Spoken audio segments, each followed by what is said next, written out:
കൊള്ളാലോ. ഏതാ വീട്? താഴത്തെയാണോ മുകളിലത്തെയാണോ? താഴത്തെയാ.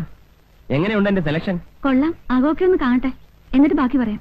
എന്റെ സെലക്ഷൻ ഇന്ന് വരെ മോശമായിട്ടില്ല, നീ അടക്കം. അപ്പൊ ഞാനെന്താ മോശാണോ? അല്ലാത്തത് കൊണ്ടല്ലേ മേജർ സുർജിത് സിംഗിന്റെ വീട്ടിൽ നിന്ന് ഞാൻ ചേട്ടത്തിയെ പൊക്കിയത്. അച്ഛാ അച്ഛാ, എന്റെ പൊന്ന് ചേട്ടത്തി ദേവി ഏത് ഹിന്ദി സംസാരിക്കുന്നു. സുർജിത് സിംഗിന്റെ വീട്ടിൽ നിന്ന് പഠിച്ചത് അറിയാതെ വന്നു പോയതാണ് മോനെ. ഐശ്വര്യമായിട്ട് ആ ചാവി എടുത്ത് ഷൈനി കുഞ്ഞിന്റെ കൈ കൊടു. ഇങ്ങിതാ. കർത്താവേ, എന്നാ പിടി. അയ്യോ ഷൈനി, നെയ്യപ്പം. എന്നതാ നെയ്യപ്പോ? എവിടെ? നെയ്യപ്പം ഉണ്ണിയപ്പം ഒന്നുമല്ല, വേറൊരു കാര്യ. രാജേട്ടാ,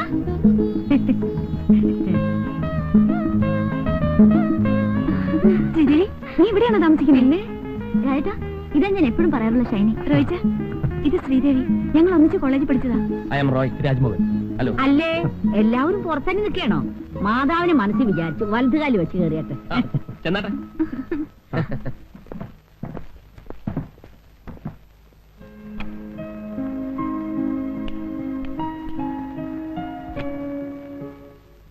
മുകളിൽ ഇത്രേ സൗകര്യമൊക്കെ ഉള്ളോ? ബെഡ്റൂം ഇത്രയൊക്കെ ഉള്ളൂ, പിന്നെ ഹാള് കുറച്ചുകൂടെ വലുപ്പമുണ്ട്. ഞങ്ങൾക്ക് അതൊക്കെ ധാരാളാ.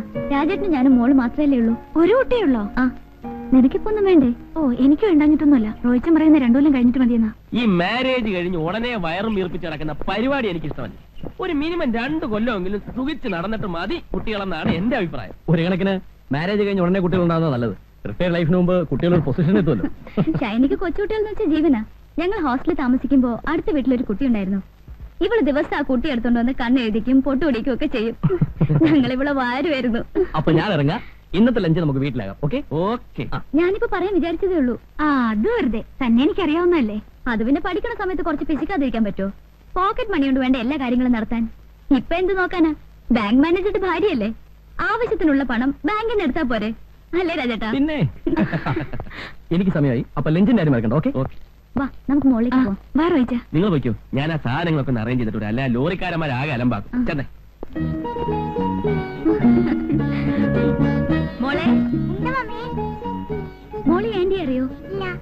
മമ്മിയുടെ കൂട്ടുകാരിയാ ഷൈനി ആന്റി. ഞാൻ ഷൈനി ആന്റി. മോള് നിന്നെ പോലൊന്നുമല്ല, അച്ഛന്റെ തനി മിനിയേച്ചറാ. രാജേട്ടൻ പറയണത് എന്നെ പോലെയാണ്. അത് വെറുതെ. ആ, നിന്റെ രാജേട്ടൻ ആളെങ്ങനെയാ? ഞാനെന്ന് വെച്ചാ ജീവനാ. റോയിച്ചിന് മോശമൊന്നുമല്ല, പുള്ളിക്ക് എല്ലാം ഒരു തമാശയാ. ദേഷ്യം വന്നാ പിന്നെ പറയും വേണ്ട. ഞാനും ഒട്ടും വിട്ടുകൊടുക്കത്തില്ല. പിന്നെ കോംപ്രമൈസ് ആകുന്നത് ബെഡ്റൂമിൽ വെച്ച്. പിന്നെ ഊണിന് നോൺ വെജിറ്റേറിയൻ ഒന്നും കാണില്ല. ഇതുവരെ നിന്റെ നോൺ വെജിറ്റേറിയൻ അലർജി മാറിയില്ലേ? ഞാൻ കഴിക്കില്ലെങ്കിലും രാജേട്ടിന് വേണ്ടി ഉണ്ടാക്കും കാർത്തിയനമ്മ. നിങ്ങൾക്ക് ഫിഷോ ചിക്കനോ എന്താ വെച്ചാ വാങ്ങിപ്പിക്കാം. ഓ, ഇനിയിപ്പൊ എന്നാ വാങ്ങാനാ? ഒരു നേരമൊക്കെ വെജിറ്റേറിയൻ ആകാം. ഞങ്ങൾക്ക് പ്രശ്നമൊന്നും അല്ലെന്നേ. ആ കത്രീന ചേട്ടത്തിക്കുണ്ടല്ലോ. ഇറച്ചി മീനില്ലാതെ എനിക്ക് ആഹാരം കഴിക്കാൻ പറ്റത്തില്ല. ഈ പാത്രത്തിൽ എന്നതാ? പച്ചടിയാ? അച്ചടിയാ? ഇതിലെന്നതാ? അത് കാളൻ. കാളിയും പോത്തൊന്നുമില്ലേ? വലിയ കാര്യത്തിൽ ജനിച്ചിട്ട് അച്ചടി കാളെന്നല്ലേ കൊണ്ടാക്കി ബഹളം. നോൺ വെജിറ്റേറിയൻ കഴിച്ച് ശീലിച്ചോളാം ഞാൻ. എനിക്ക് വെജിറ്റേറിയൻ കഴിക്കാൻ പറ്റില്ല എന്നറിയാലോ. കത്രീന ചേട്ടത്തിക്ക് നോൺ വെജിറ്റേറിയൻ കിട്ടിയ പോരെ? ആ, അത് മതി. അങ്ങനെ അങ്ങ് ശീലിച്ചു പോയി. ഞാനേ മേജർ സുധി സിംഗിന്റെ വീട്ടിലെ കോക്കിയായിരുന്നു.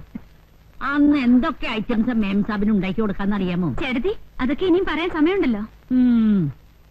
ഞാൻ കിച്ചണിൽ കയറുമ്പോ മേം സാബും കയറും. അതെന്തിനാ? കുക്കിംഗ് പഠിക്കാൻ. എന്തൊക്കെയാ ഐറ്റംസ് എന്നറിയാമോ? എന്തൊക്കെയാ? ക്രീം മഷ്റൂം സൂപ്പ്, സുക്ക് പിസ്ത, ബ്രെയിൻ കൂപ്രെ. അതെന്തുവാ? അയ്യോ, ബ്രെയിൻ കൂപ്രെ, ബ്രെയിൻ കൂപ്രെ, പോർ പിന്താലു, മസാല ബാത്ത്. ഇതൊക്കെയാണ് ഞങ്ങൾ സാധാരണ ഉണ്ടാക്കുന്ന ഐറ്റംസ്. ഇതൊന്നും ഇവിടെ കിട്ടില്ല എന്നറിയാം. എന്തെങ്കിലും ഒന്നും വായിക്ക് രുചിയായിട്ട് കടിച്ചു വലിക്കാൻ വേണ്ടേ? കടിക്കാനൊക്കെ വഴി ഉണ്ടാക്കാന്നേ. ചേട്ടത്തി താഴോട്ട് ചെന്നേ, അവിടേക്കൊന്ന് തുടയ്ക്കണം. ഞാനില്ലാതെ ഇവരൊക്കെ എങ്ങനെ ജീവിക്കേണ്ട കർത്താവ് ശോംശിയായ? എങ്ങനെയുണ്ട്? നീ ഇതിനെ എങ്ങനെ സഹിക്കുന്നു? വേറെ ആരെ കിട്ടാനാ? ഇച്ചിരി വർത്താനും ഭരണവും ഉണ്ടെന്നല്ലാതെ വേറെ കുഴപ്പമൊന്നുമില്ല. റോയിച്ചന്റെ അകന്ന ബന്ധത്തിൽപ്പെട്ടതാ. അയ്യോ, റോയിച്ചൻ ഇവിടെ എന്നെ എടുക്കുവാന്നോ?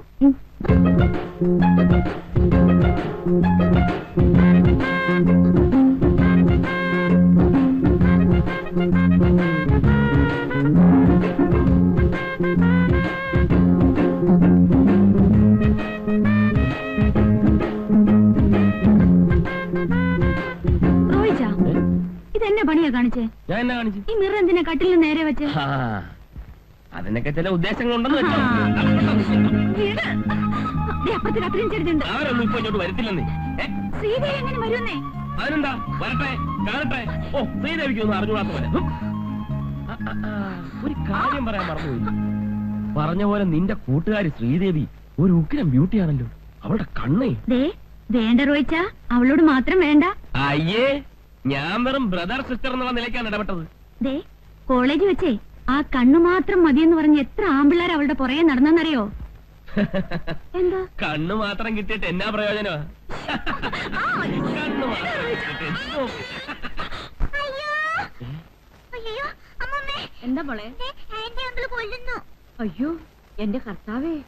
അയ്യോ, ആ ചേട്ടനെയും വിളിച്ചോണ്ട് താ വരുന്നു. കർത്താവേ, എന്നാ എന്നെ ഒന്നുമില്ല. ഈ കൊച്ചു എന്നെ കണ്ട് പേടിച്ചേ? പേടിച്ചോ? ആ. ഇവിടെ എന്നാ കണ്ട് പേടിക്കാനാ? ഇവിടെ ഞങ്ങൾ കണ്ട് മാത്രമല്ലേ ഉള്ളൂ. അതെ, ഞങ്ങളല്ലേ ഉള്ളൂ. മനസ്സിലായി മനസ്സിലായി. മോളെ, ഇനി ഇവിടെ നിൽക്കണ്ട. ഇനി ഇവിടെ നിന്നാ പലതും കണ്ട് പേടിക്കേണ്ടി വരും. വാ.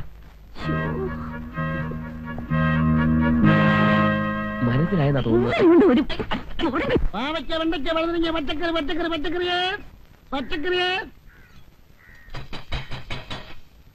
പച്ചക്കറി വേണ്ട അമ്മച്ചി. വരുന്നടോ.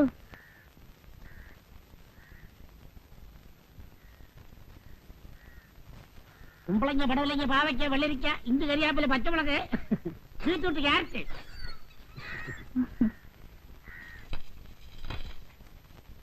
കൊച്ചമ്മേ, ക്യാരറ്റ് വീട് പുതിയ താമസക്കാർ വന്നു. എവിടെ ഉള്ളവരാ? കോട്ടയത്ത് വരാം. കോട്ടയത്തുകാർ. തനിക്ക് എന്തൊക്കെ അറിയണം കേട്ടോ? ഭാര്യയും ഭർത്താവും ഒരു വേലക്കാരിയും ഉണ്ട്.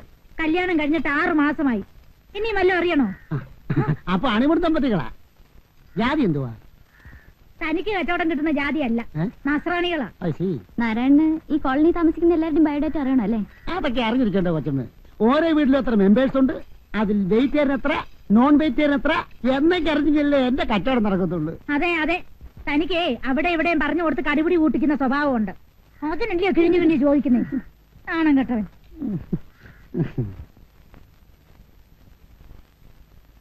എന്തൊന്നും കഴിക്കാതിരിക്കുന്നേ? ഇറച്ചി മീനില്ലാത്തോണ്ടാണോ? ഹേയ്, എനിക്കങ്ങനെ നിർബന്ധമൊന്നുമില്ല. ഞാനെല്ലാം കഴിക്കും. മതി. ദേ, ഒരാളും തട്ടുന്നുണ്ടില്ലേ? നോൺ വെജിറ്റേറിയന്റെ ആളാ. റോയിച്ച മിണ്ടായിരുന്നു കഴിക്കുന്നുണ്ടോ? ഷൈനിക്ക് അധികം സംസാരിക്കുന്ന ഇഷ്ടമല്ലെന്ന് മതി തോന്നുന്നു. മതി. അതിനുള്ള ഗ്യാപ്പ് കിട്ടണ്ടേ? ഞാനല്ലേ സഹിക്കുന്നത്. ഈ ടിവിയിലെ പരസ്യം പോലെ തുടങ്ങിക്കഴിയാൻ നിർത്തത്തില്ല. ഫ്രണ്ടും ആള് മോശമൊന്നും അല്ല. അച്ഛനൊരു വീണ വാങ്ങി കൊടുത്തിട്ടുണ്ട്. കല്യാണം കഴിഞ്ഞ് പോരുമ്പോ കാറിന്റെ മുകളിൽ കെട്ടി വെച്ചോണ്ടാ പോരുന്നത്. സത്യത്തിൽ എനിക്ക് ഭയങ്കര ചമ്മലായി പോയി. ഈ ചെമ്മാൻകുടി സുബലക്ഷ്മിയും കൂടെ കച്ചേരിക്ക് പോയിട്ട് വരുന്ന പോലല്ലായിരുന്നോ ഞങ്ങളുടെ വിവാഹ കോട്ടയാത്ര? ഇടയ്ക്കൊക്കെ ഇരുന്ന് വായിക്കുന്നേക്കാം. മുഖസ്തുതി പറയല്ല, സഹിക്കുക. രാജേട്ടന്റെ കവിതയേക്കാൾ നല്ലതാ. ആട്ടെ, രാവിലെ നമ്മൾ വന്നപ്പം ഒരു നെയ്യപ്പത്തിന്റെ കാര്യം പറഞ്ഞല്ലോ. എനിക്ക് നെയ്യപ്പം വലിയ ഇഷ്ടമാ. എന്നതാ കാര്യം? പറയട്ടെ. പറയുന്ന കേൾക്കാമല്ലോ. ഒന്നുമില്ലെന്നേ, ഹോസ്റ്റലിൽ ഇവിടെ ഞങ്ങൾ വിളിച്ചിരുന്ന നെയ്യപ്പോന്നാ. നാട്ടിൽ പോയേച്ച് വരുമ്പോ എപ്പോഴും കാണും ഒരു പൊതി നെയ്യപ്പം. അത് ശരിയാ. ഇപ്പഴെനിക്ക് ഓർമ്മ വന്നത്. അടുക്കള കാണാൻ വന്നപ്പം ഒരു കൂടെ നെയ്യപ്പമായിട്ടാ ഇവിടെ അമ്മ വന്നത്. ആട്ടെ, നിനക്കെന്നാ പേരായിരുന്നു? എനിക്കാരും പേരൊന്നും ഇട്ടിട്ടില്ല. അത് വെറുതെ. കോളേജ് ആവുമ്പോ എന്തായാലും ഒരു പേര് കാണും. എന്നാ കാണും. ഇവളെ വിളിക്കാൻ പറ്റിയ ഒരു പേരുണ്ട്. എന്നതാ?